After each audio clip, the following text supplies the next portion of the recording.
రాదురా ఏ విజయం నీ కోసం నా కోసం, ఎటుపోదురా నువ్వు చేసిన కష్టం ఎప్పటికైనా సొంతం.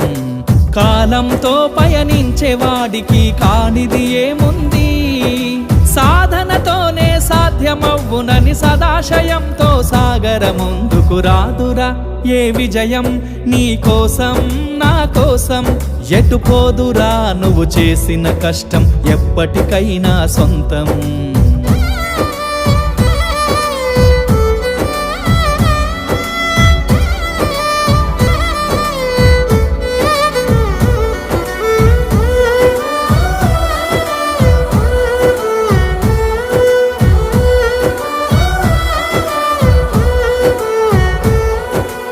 ఆకాశంలో అలలాగా పోయే ఆ పక్షులనే చూడు, అనుకున్న గమ్యమెంతున్న గాని